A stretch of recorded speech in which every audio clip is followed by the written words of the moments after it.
Rated M for mature. SEGA.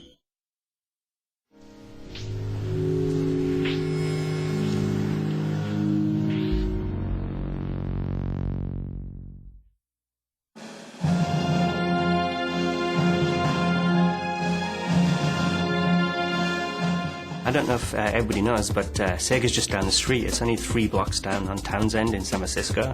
And SEGA and we were all kind of friends at that time. And what they did is they looked at Secret Level and said, hey, this is an up-and-coming developer. You know, these guys can probably do really well for us. We can manage them, but yet keep them somewhat remote, so we can kind of focus on the product. I think one of the great things about Japanese companies is people stay there for a really long time. So, you know, you go and start talking with SEGA about Golden Axe, and the guy who did the original is still there and still working and still involved. And so it's been really cool to be able to talk to him, to show him the stuff. Fusasan's been awesome. It's one of the great things about working with SEGA, and one of the reasons that I was really excited about the acquisition with Secret Level and SEGA is that they're all these guys that made these great classic games that I played growing up. These guys are still at SEGA, and it's great that you can still get access to these guys. And it was pretty cool meeting him and talking to him and having him talk about what he thought and the process of creating Golden Axe. When I saw the concept design, that was awesome, great. That's out of my idea. They are already in the higher level, so probably I don't need to say anything for them. He has some really good insight. It's kind of surprising. It's been such a long time, and he does have some really awesome ideas that making this game even better. I mean, he had a lot to do with saying, hey, you know, we can expand on those beats. We didn't do it very much in Golden Axe. The series, this is something that's unique. So it really was a collaboration. Apart from getting specific ideas, it's just really nice to have the blessing of the original person. And you know that you're trying to keep that spirit alive, and it's good to know that they bless you and they are doing the handoff with you. We started Golden Axe pretty modestly with about 4 people, and Secret Level was about 50 people at that time when we were really kicking off Golden Axe, and Secret Level is currently about 141 people today. When we took on Golden Axe was really the project that not only was bringing us to doing this size of game, but also bringing us to the next generation, and with it, developing our own technology. So Golden Axe was kind of the core piece of a very large strategy to enter this age of gaming.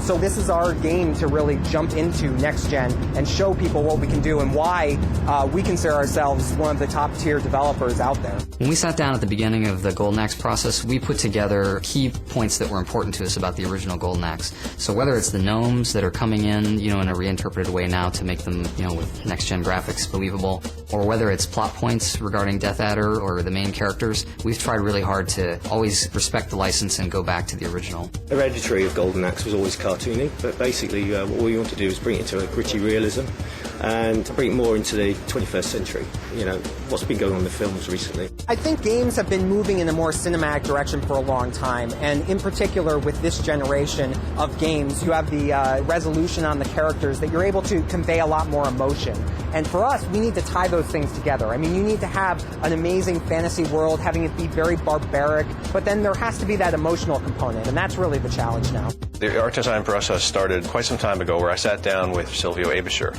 Unfortunately, in this case, we actually came up with a lot of the visuals apart from the script. There was, of course, the old great 1989 classic, where we had a lot of key moments and key imagery that we were drawing from, but at that time the script didn't really exist, and so the artists, Silvio, myself, and the others that participated, we were free to take it in a different direction. Basically, all we're trying to do within the game is set dressing. We want the artwork to put the player into an area that doesn't take away from gameplay, but it's beautiful, and that you can see fantastic vistas, gorgeous vistas. We're trying to create amazing, gorgeous environments, really, really rich and vibrant and varied too. So you start off in these lush green areas, and then you go to these dead desert kind of areas. More of our concept makes it to the game than it used to be able to. We used to have to interpret a lot more, and nowadays we can almost literally do a lot of what we have in mind.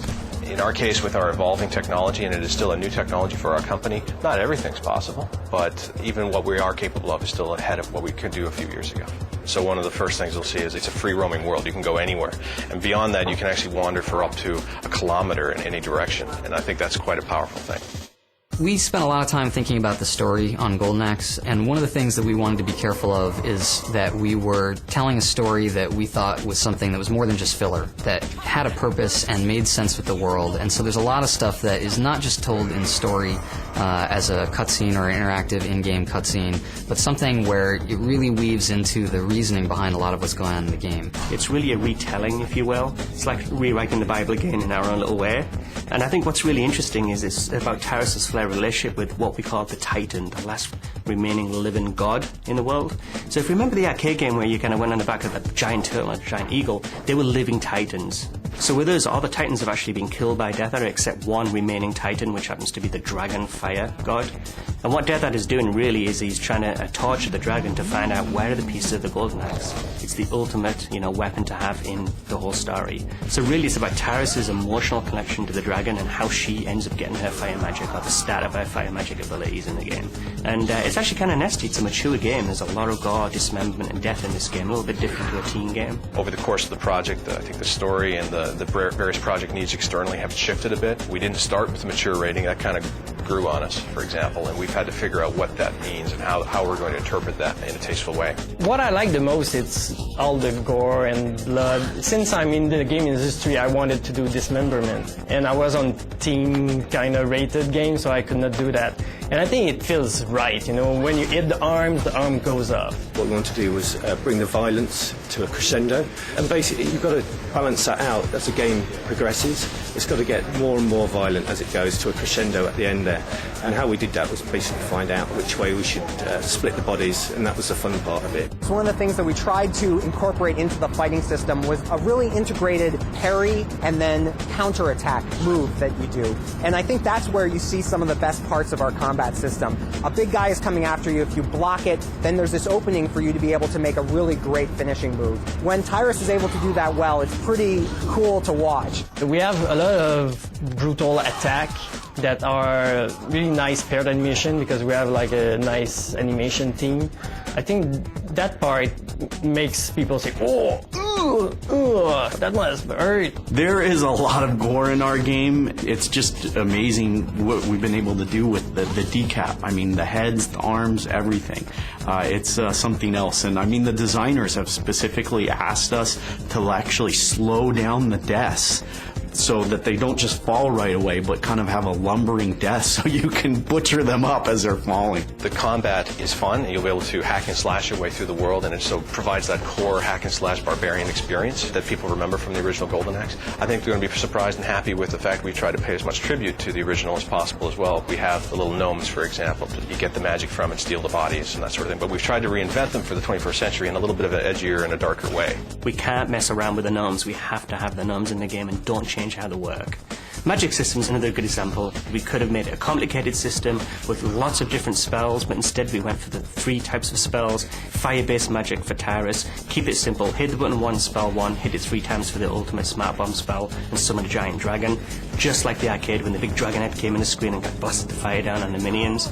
We basically did that in 3D, and it's fantastic, and it's just old school way. Don't mess around with it. Whenever you look at any kind of license, it's always tough to kind of get to what's the heart of that license, and what do you do to interpret it in a fresh way so that you're getting all the stuff that everybody remembers or likes about that license, even if it's a new license. And when we looked at Golden Axe, the thing that all of us remembered and that all of us were psyched about was like, oh man, yeah, you want to grab control of that beast. Many games have touched on it, but I don't think many games have done it well. And we knew that we needed to create beasts that people would want to ride that were varied, so that there were different times you'd want to ride the different beasts. The focus that we've had to really stand out is on the beasts. I think the beasts are really what's going to make this game stand out, because you'll be able to get on the beasts and each one has its own character and flavor. We have 5 beasts, so when you think about a single player game, it's actually 6 players because of the 5 beasts. These are treated like main characters in the game. There are all these little signature things that make it familiar, but it's not like a beast you've ever seen before, especially then when they start moving,